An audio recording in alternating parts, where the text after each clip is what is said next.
Good morning, fifth graders. It's Friday. Woo! And I just wanted to talk about what's expected of you today. Just like every other day, you have a journal prompt due. You are reading chapter 9 of Bridge to Terabithia and keep that vocab list going. I'm going to look through them today and see who's really finding some amazing vocab, just like in class. You have a simple solutions due. And then you are in your road trip packet. You're doing parts 3 and part 4. So part 3, you are calculating the cost of the attraction. So all 4 of the people on your road trip are going to go to the same place. So you're going to take the cost of a ticket and you're going to multiply that by 4. So you can do that. Just keep in mind where you want to put that decimal point. You guys know this. And then for part 4, you are calculating the cost of souvenirs. So if everyone wants the same thing, you're going to multiply, let's say everyone wants a magnet. You know, that's what I always get.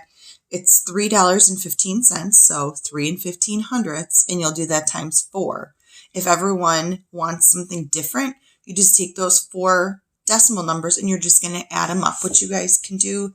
Piece of cake, no big deal. For religion, there is a color-coded sheet. We've talked probably 2 or 3 lessons about almsgiving, prayer, and fasting in relation to Lent. So you can find out which one of those, each of those little circles will fall into and color those accordingly. If you don't have crayons or markers or colored pencils at home, which I think you all do, you can just write the word on there. I don't want these kinds of things to stress you out. It's not a big deal. And speaking of religion, today, well, in a couple of minutes, because I'm recording this at 7:30, we would have been heading over to Mass. And the last time we had Mass, Father David's message was just, no matter what happens, is just to be kind to each other. And especially in a time where a lot of people feel stressed out. Maybe mom, dad, grandma, grandpa, maybe you have an older brother or sister and they're trying to do this intense, hard schoolwork online. Just try today, in the spirit of not going to Mass, to just show a little bit of kindness and really go out of your way.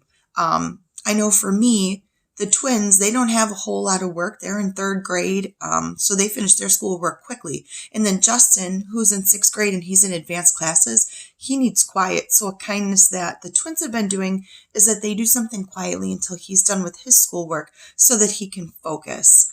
So just little things like that. Maybe ask your grown-up at home if they need any help. That's a really easy thing to do. Just, what can I help you with today? And you'll feel so good inside. And it's so good for you to just show a little bit of kindness. The other message I wanted to show you today is that, or tell you, is that we're going to still meet at 11 and 2. However, you know, Mrs. White obsessively checks the weather, and it's supposed to have we're supposed to have a lot of wind today, like a windstorm. So if my Wi-Fi gets knocked out, I will get on my phone and give you guys a message that our Zoom meetings are canceled because my little phone's not going to be able to handle a 10-way conference call on Zoom. So watch out for that. I think we're officially making the switch from Google Hangouts to Zoom. So what I'll do is like 15 minutes before we have to meet every day, I'll put a link in Google Classroom to our Zoom meeting. So you just click that, pop in. Down in the lower left-hand video, you have to click Allow Video. So I'm so proud of you guys for figuring this out. And I'm so proud of the patient grown-ups in your life who are helping you figure this out.